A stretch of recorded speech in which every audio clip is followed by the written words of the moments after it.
3, 2. Why you gotta fight with me at Cheesecake? You know I love to go there. Say I'm acting light skinned. I can't take you nowhere. This a place of families that drive Camrys and go to Disney.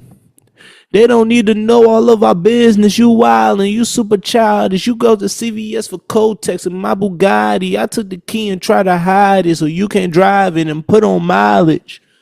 Then you find it. Awkward silence. Mama is a saint. Yeah, she raised me real good. All because of her, I don't do you like I should.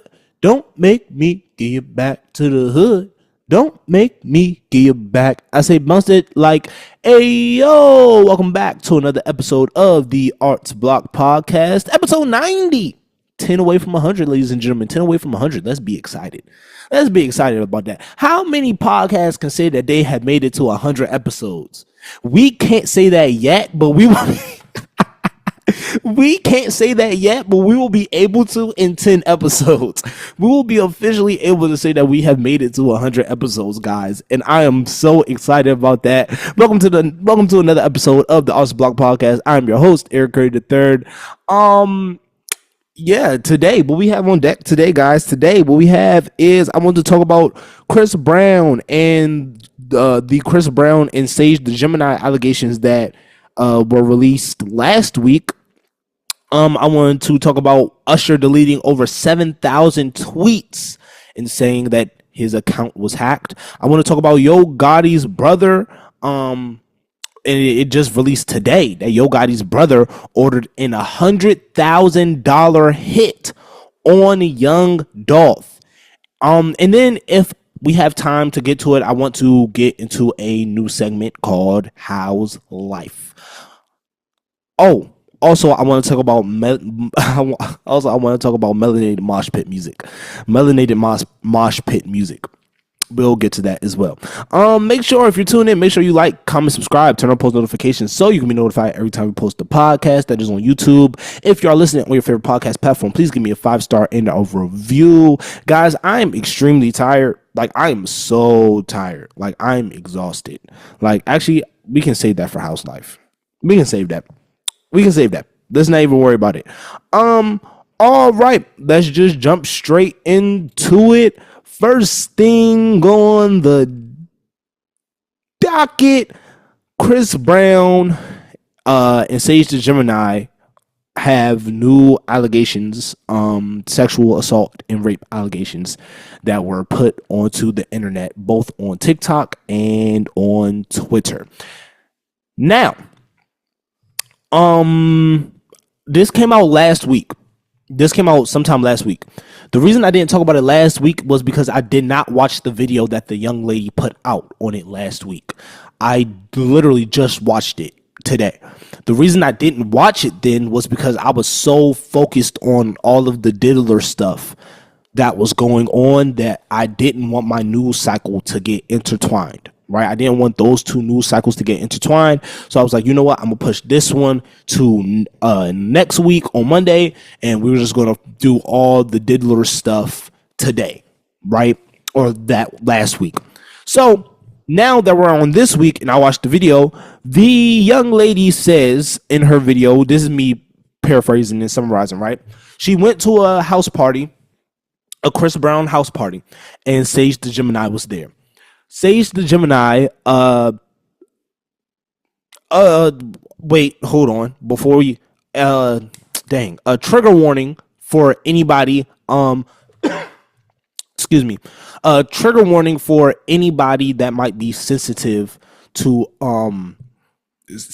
topics about sexual assault, sexual violence, just, you know, the 10-second skip button thing that they got on YouTube, or like the skip jump that they got on the podcast platform. Yep, just do that.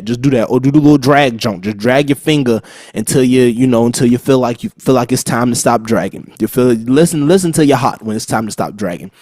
So yeah, this girl, she went to a party, a Chris Brown house party when she was 18.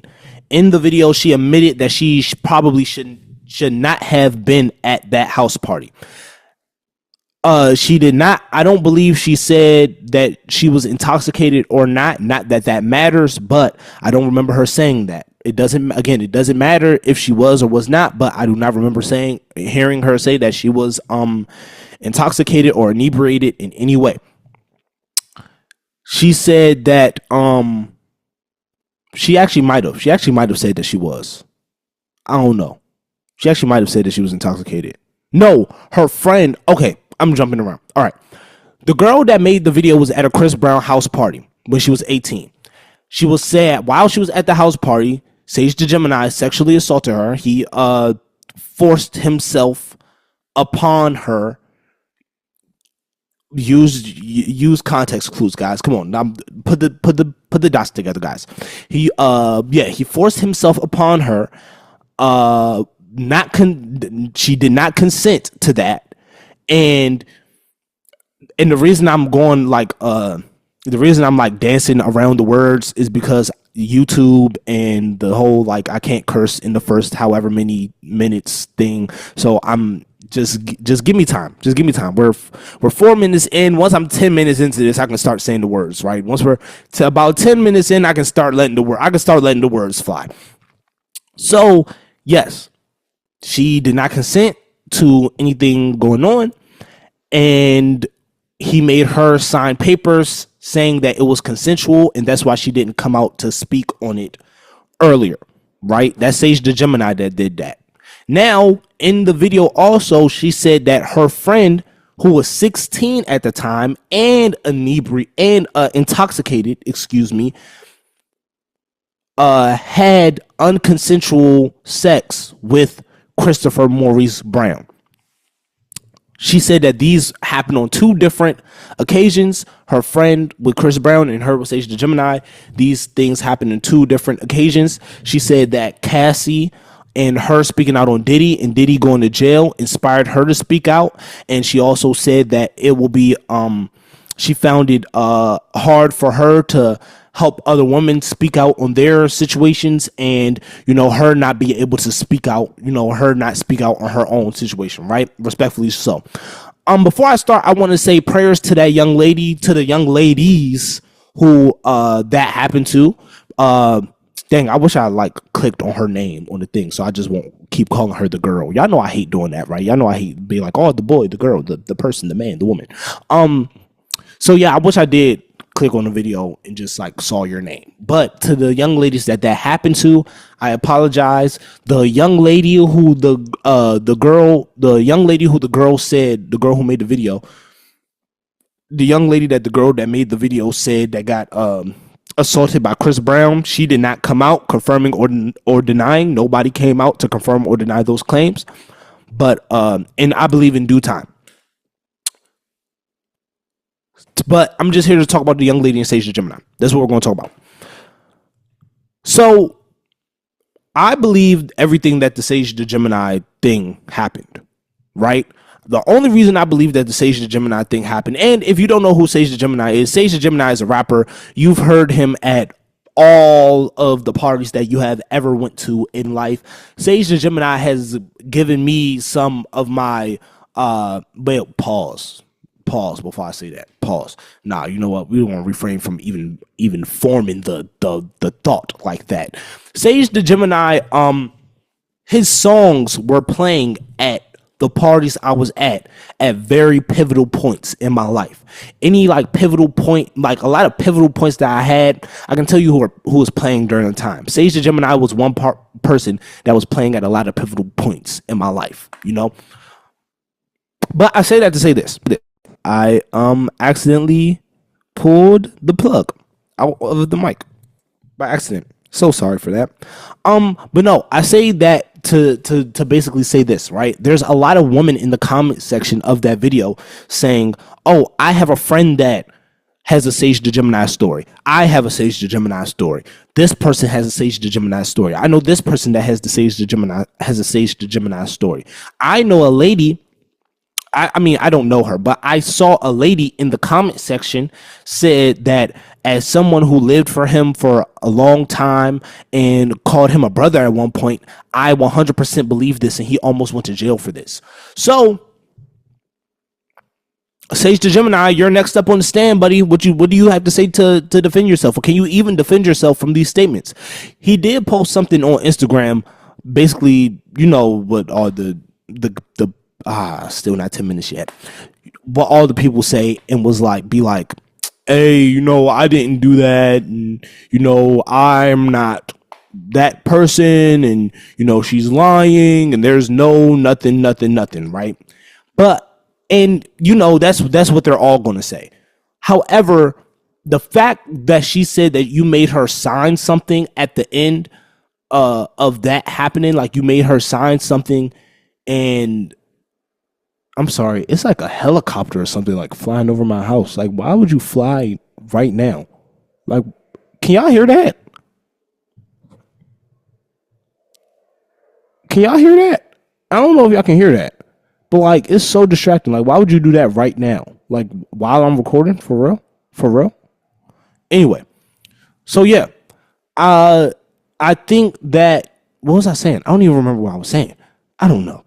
Anyway, I do believe that Sage the Gemini did do this just because of how many women came out and said that I have a Sage the Gemini story, or Sage the Gemini is this, or Sage the Gemini is that.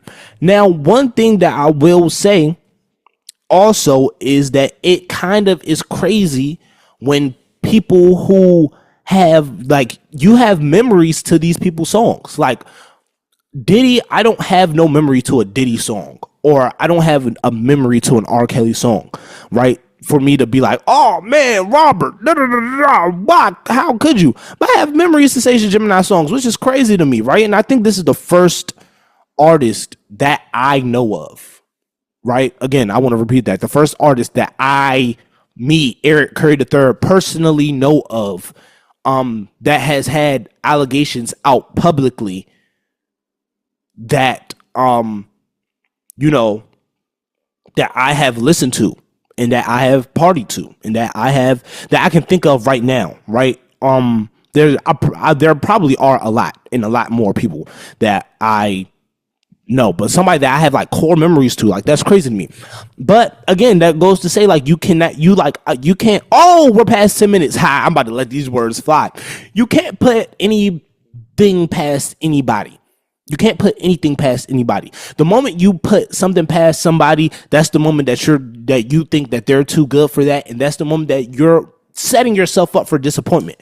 Like, oh, such and such could never do that. Such and such, this person, that person could never do that, right?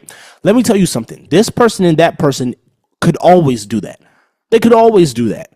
Like, they could always, there's always a possibility of somebody doing something foul to somebody else that will have you looking at them differently, right? I'm never on the side where, like, like Jaguar Wright and Orlando Brown is at. I'm never over there where they're like coming out and exposing people, and I'm never on the exposing side of the social media flow. My timelines are never on this person getting exposed, this person getting exposed, this person getting exposed. Not until the Diddy situation. Not until Diddy got exposed. And that was so big, I think everybody paused. Whoa, that was so big. Talking about, whoa, pause. Hey, yo, Eric. That was wild. Nah, that was flagrant. That was flagrant. That was foul. That was so pause. Hey, yo. Nah, that was, man, nah. I need to censor myself. That was flagrant. That was flagrant. I'm not gonna lie. That was flagrant. But the Diddy situation was worldwide enough that I think everybody's timelines kind of progressed into that whole this person getting exposed, this person getting exposed, this person getting exposed thing, right? Like, I think I just saw something today, and I saw something today of Neo, and Neo's baby mama saying that, hey, you freaky guy. Oh, Nah, I'm past the 10-minute mark. I'm good. She was like, "Hey, you go back to your freak offs, you freaky ass nigga." Basically saying that like you a freak. Go back to your freak offs. She was calling him Diddy Jr. Whole bunch of stuff. Neo was trying to tell her like, "Hey, like my daughter sleep, like baby sleep, like please don't do that." She was like, "I don't care about no baby. I don't care about no baby. Go back to doing your freak offs and after I record this, you can go back to doing your freak offs and da da da da da." He was literally playing the game. Like at the moment of her recording that video, he was playing the game. So I don't know, right? But hey, again, maybe I'm not going to put nothing past these artists or these guys, but I will say this, right? The things that, and this has nothing, and what I'm about to say has nothing to do with the girl that has the allegations, right? This is about the Neo thing, but I'm gonna go back to the girl that said that Sage the Gemini sexually assaulted her, right? But this right now focuses on Neo. So I just want to say this real quick, right? The reason Diddy is Diddy, and this is the part that Faison Love wasn't understanding. We're not mad at Diddy for being a freak. We're not mad. I'm not mad at you for being a freak. I'm not mad at you for liking to take it where it comes out, and I'm not mad at you for wanting to. Hey, listen, brother, I am not mad at you for wanting to do whatever you want to do sexually. That is none of my business. Whatever you want to do in your bed, whoever you want to do in your bed, whatever you want to experiment with, that is none of my business. That is you, your body, your mind, kinks, whatever the case may be, right?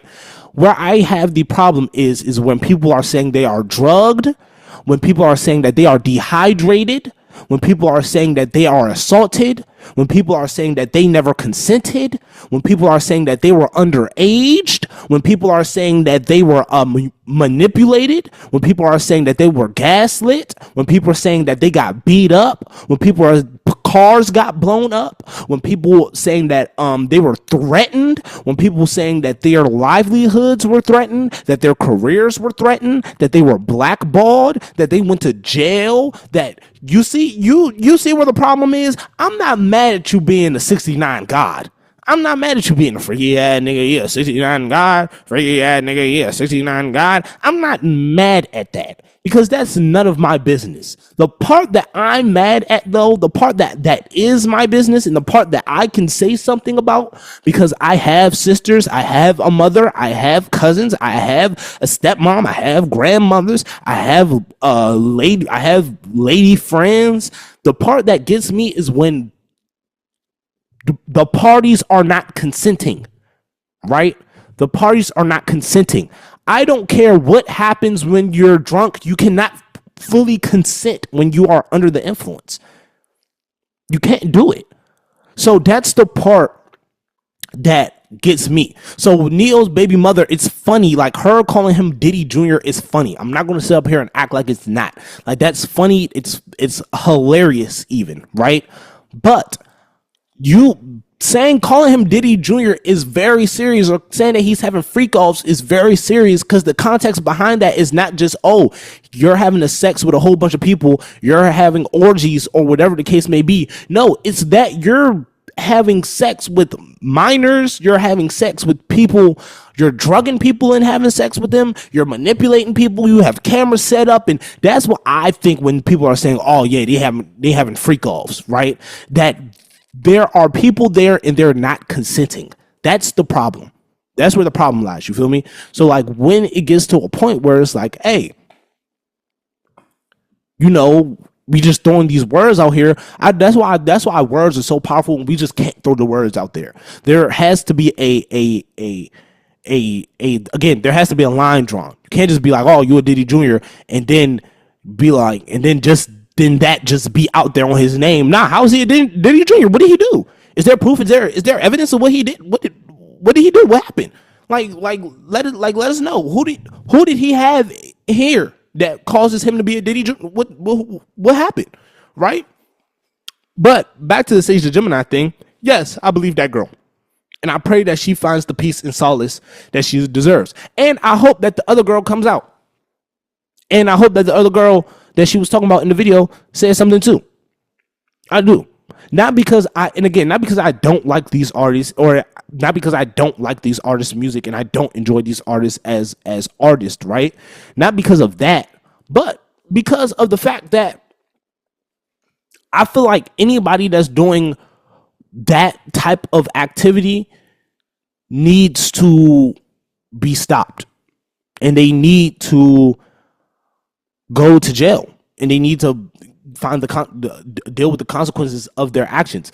Anybody that's doing that type of activity, right? Like having sex with women that aren't consenting, having sex with minors, raping people, right? Like anything dealing with that, again, no. That's a big no for me. Big red flag. So I'm so happy. I'm so proud of that young lady for speaking up. I'm so happy and I'm so proud that, she found the courage to do that. And also big shout out to Cassie. Big shout out to Cassie for having enough courage to come up and to talk about this and to be like, nah, you know what? I'm not going to let him scare me and fearmonger me into not speaking my mind no more, or to not speak it up, or not to speak up for the girls that he did this to. I'm not going to keep letting him fearmonger me into not tell my story. So big shout out to Cassie and big prayers to her and her family. And I'm so glad that, I don't want to say I'm so glad because I don't know, right? But I hope that she has peace and solace, and that she can finally start healing, if she hasn't already, from this situation.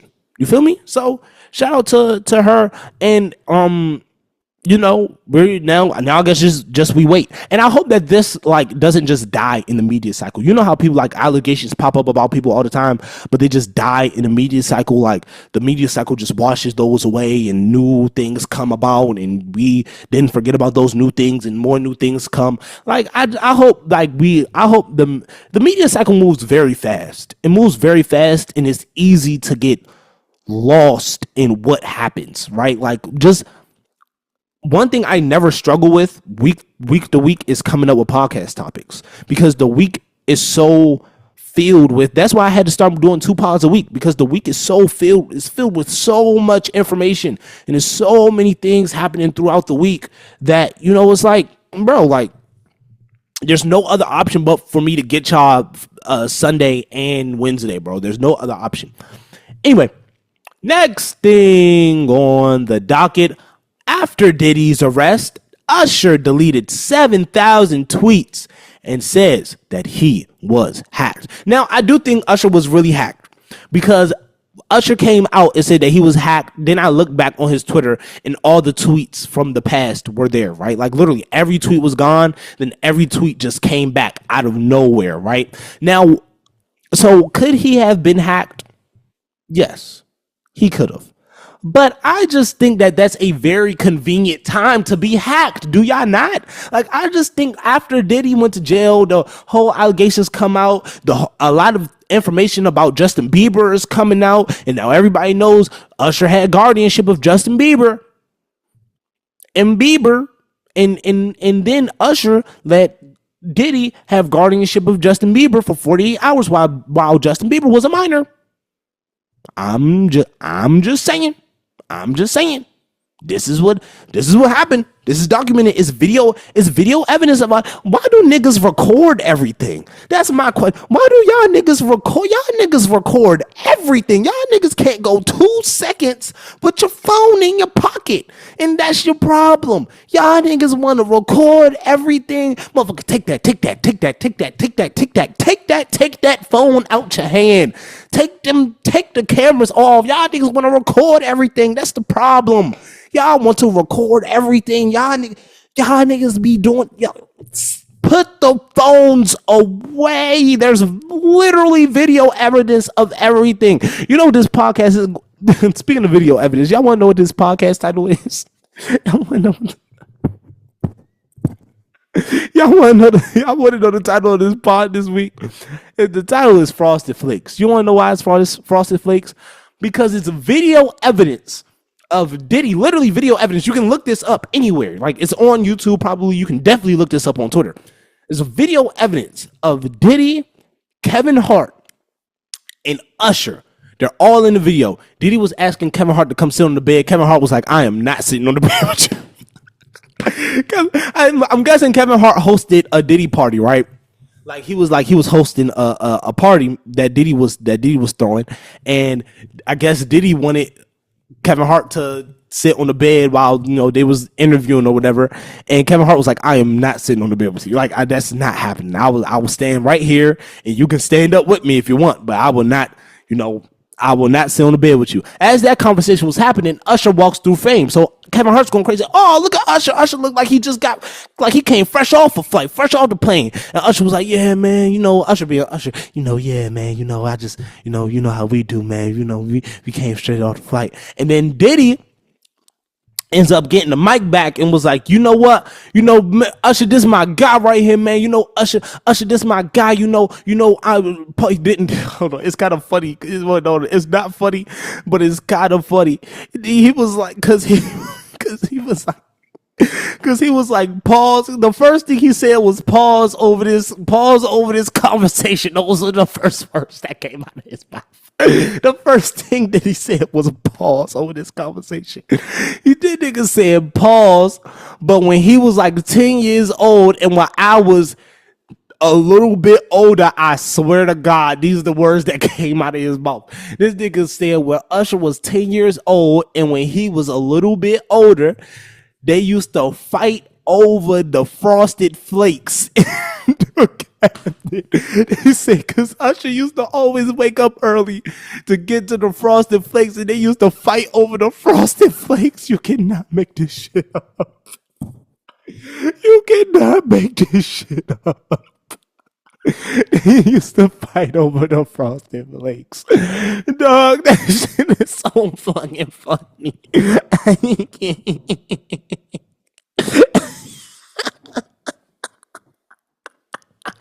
Dog, he used to fight over the Frosted Flakes. It's crazy. Dog, what the fuck? Why would you tell people that? Why would he willingly go out and say to people that they used to fight over the Frosted Flakes on video? This is what I mean. You have to stop recording things.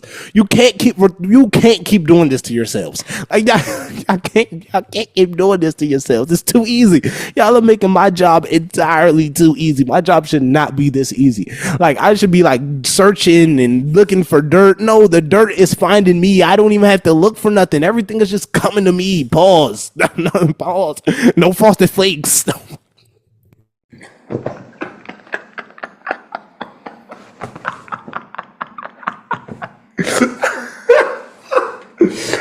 Oh shit. Oh shit. Oh, all right. All right. Back to the topic at hand. Usher deleted 7,000 tweets and said that his account was hacked. Yeah, Usher, we don't believe you. I don't believe you. I mean, it could have been because I don't know if Twitter has a thing where you can delete tweets and get the tweets back. I don't think that that's a thing that can happen. And literally all the tweets that he has ever tweeted in life came back. Like I went scrolling through the thing and all of the tweets were there. But I just find it convenient that during this time, during right now, with everything going on in the world, on social media, with a guy that you have been spotted with multiple times, that now all of a sudden all of your tweets get deleted. And now people are probably saying this like, well, what does that mean? Right? What does that mean his tweets got deleted? What did he tweet? Did he tweet anything egregious? Did he tweet anything outrageous? I don't know. Maybe. If we scroll all the way down, did Usher tweet something egregious and outrageous? Maybe. Maybe he did. However, the world may never know. Well, we will know. We can just scroll down and see it because they're all back on his page now. But am I going to do that? Psh, no, I'm not doing that. What type of journalist you think I am? What do I look like going trying to get dirt on niggas? Y'all think my life is pardon? That's whole shit. I got school to do, but I see you don't know nothing about that. If y'all know what that reference is from, let me know. Y'all should know. I hope y'all know. Next thing on the docket, Yo Gotti's brother ordered a $100,000 hit, prosecutors say, on Young Dolph and met up with the killers before they killed Dolph. Now, if you don't know, a rapper by the name of Young Dolph and Yo Gotti, who are both from Memphis, they had a feud, a huge feud going on, right? A feud so big that Young Dolph almost lost his life multiple times messing with Yo Gotti and crew, right? But however, there was this one time Young Dolph was coming back from getting cookies from his favorite cookie spot in Memphis. Two gunmen gunned him down, and that's when he lost his life. There's surveillance footage of Young Dolph literally right before he passed away. Getting the cookies right before he passed away, outside of the cookie spot, right? How did they find him at the cookie spot? Well, one, Young Dolph was known for having a really crazy car collection, right? All of his cars were, I think, were wrapped camouflage. All of his cars were wrapped camouflage. So if you see a Young Dolph car, you know it's a Young Dolph car. And also, I think like a day or so, or like 2 days before his passing, he posted the lady at the cookie spot that he loves going to, asked him to do a promo video for the cookies, right? She was like, hey, like, do you mind like just posting on your Instagram, that, just the spot that we love cookies? He said, yeah, I got you. Well, like, hey, I love these cookies. I go here every time I'm in town. Woody woody whoop. Come check them out. Tag the place. Didn't think nothing of it, right? Like how most artists or creators do when they're in their hometown and they like a place, and that place be like, hey, can you promote? Can you do a quick little what's a 1 2 1 2? And they just do it for the love, right? It happens. But the next time he went to get the cookies, that was the last time that the world seen Young Dolph alive, unfortunately, because Young Dolph was super talented, had a lot of super talented artists under him and under his label, had kids, so it's very unfortunate to see. There was a lot of speculation that Yo Gotti was behind the hit, right? There was a lot of speculation that Yo Gotti was behind this, that Yo Gotti had something to do with this. The prosecutor coming out saying that Yo Gotti's brother ordered an $100,000 hit on Young Dolph. It confirmed it. But probably the city of Memphis probably already knew, but people like me who aren't from there, who isn't into like the Memphis culture, who just loves the music from there, right? That now is confirmation to me. Now, if you don't know who Yo Gotti is a very popular artist and label exec from Memphis. Artists signed to him are artists like Moneybagg Yo, Glorilla. Those are the two artists that I can think of at this time. But there's probably a lot more. Black Youngster is signed to Yo Gotti. So it's a sticky situation. Memphis is not going to be happy about this. I'll tell you that much. The reason I say that is because this, right? Memphis loves Young Dolph. Memphis loved Young Dolph so much loves Young Dolph, because they still do, even in passing. Memphis still loves Young Dolph. Memphis loves Young Dolph so much that they call Young Dolph the king of Memphis. They was calling Young Dolph the king of Memphis. And I don't think Yo Gotti was too happy about that. I don't know how the beef started or where the beef fueled from, right?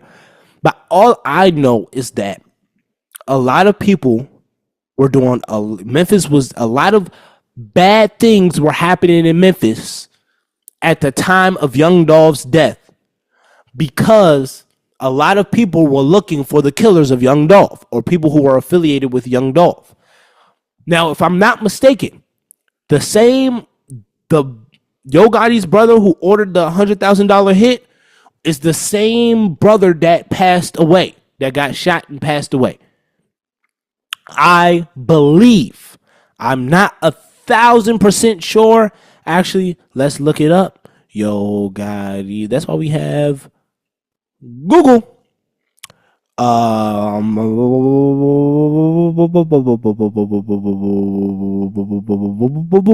Yes. Continues into death of yes.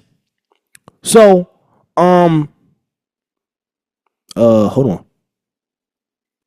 Wait. Yes, 5 months after Big Joe was killed in Memphis, where does the investigation stand? So yes, Yo Gotti's brother was killed in Memphis. And it's the same brother that, ordered the hit. And first things first, I want to say rest in peace to dead, right? Second thing I want to say is if I have any listeners, people listening from Memphis, people in Memphis that's listening, I understand that the city is hurting.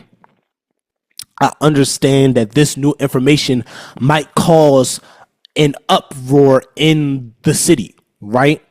And I'm not going to sit up here and say that it's not warranted. Somebody that y'all love, somebody that represented the city of Memphis well, somebody that held the crown, somebody that y'all felt like was speaking to y'all, for y'all, on y'all behalf, was doing a whole bunch of stuff for the community, giving back, putting Memphis on the map to the world. So I'm not going to sit up here and be like, nah, y'all can't do that. No, I'm not going to sit up here and tell y'all what to do. But what I will say is be safe, be smart. Whatever you do, do it with out of love, right? I think we need the love to back this. I send all my love to the city of Memphis. I send all my love to the city of Memphis. I send all my love to Yo Gotti's family, and I send all my love to Young Dolph's family. I don't want to see any more bloodshed in hip hop. I wish people in hip hop can leave the street shit alone once they get into hip hop. That's my honest opinion. I wish that once we get to a certain level, and once we get to a certain level of money, and once we get to a certain level of notoriety, the way that we handle conflict becomes different. We get to a different level, and the way we handle conflict has to be different. The way we handle conflict has to reach the level that we are now at. We can't handle conflict at a street level because we are no longer street niggas. We don't pay street nigga taxes. I'm not about to handle these problems like a street nigga, and I pay too much in taxes to handle situations like this. I hope and I pray that hip hop and artists gain that type of mentality. I pay too much in taxes to be handling my situations like this. I have too much to lose. A lot of people think they gain money and have less to lose. No, you have way more to lose now. You have way more to lose. Like, oh yeah, I got money, so now I'm going to start definitely crashing out. No, that's the ultimate reason not to crash out. There's lawsuits now. There's bigger forms now. There's more things that you have to sign now, especially if you're signed to a label. There's more papers that you have to sign. It's a lot that you have to do, and $100,000 is not a little bit of money. You paying $100,000 for a hit, that means you wanted that nigga gone. And I'm not even trying to be funny. But you paying $100,000 is a lot of money. $100,000 could have went to some bills, could have went to your mama's bills, could have went to doing something productive. $100,000 could have went to improving the city of Memphis. But that $100,000 went to killing another young black man who was helping the city. That, like, come on now, like, we can't keep doing street nigga things when we're multi-platinum selling $1 million making Rolls Royce driving artist. We can't keep doing that. There has to be a place in our hearts, and there has to be a line that's drawn like, yo, let's just talk and have a conversation, my nigga. Like Gucci and Jeezy type beat. Like, let's just talk and have a conversation. Like, everything might not be peaches and cream with Gucci and Jeezy now, but at least it's not what it was, right? I still think about that versus to this day. I thought I was going to get shot during that versus, and I was 800 miles away, and I thought I was going to die. So yeah, again, I different levels, right? You're at a different level of your career. You should be doing different things. Yeah, I'm gonna get on out of here. Thank y'all so much for tuning into another episode of the Art Spot Podcast. I will give y'all my Dead or Alive. Now, if this is your first time watching the Art Spot Podcast and you're like, what is Dead or Alive? Dead or Alive is a segment on the podcast where me or the artist gets to choose the artist that we would like to work with that is dead or alive. Now, we can choose one artist. We can choose 100 artists. This is my podcast. I'm gonna do whatever I want. I'm gonna choose Young Dolph as my first artist. I'm gonna choose Michael Jackson as my second artist because I don't know why he popped into my mind. And you know what? I'm gonna choose Bobby Brown. Shout out my boy Bobby. Every little step I take, you will be heavy. Thank y'all so much for tuning into another episode of the Arts Block Podcast. I've been your host, Eric Curry III. If you enjoyed what you watched, and if you liked what you watched, make sure you like, comment, subscribe, turn on post notifications so you can be notified every time we post a podcast. If you are listening on your favorite podcast platform, please give me a 5-star and a review. If you want to, and you want to keep up to date with everything that's going on in my life, please follow me on Instagram at Eric Curry III. If you don't care about my life and just care about the Arts Block Podcast, please follow the podcast at Arts Block Podcast. Remember that artists never die. Do something that you love every single day. Do it well, do it with passion, do it with meaning. I love you. God loves you. And I will see y'all when I see y'all, boys. Peace.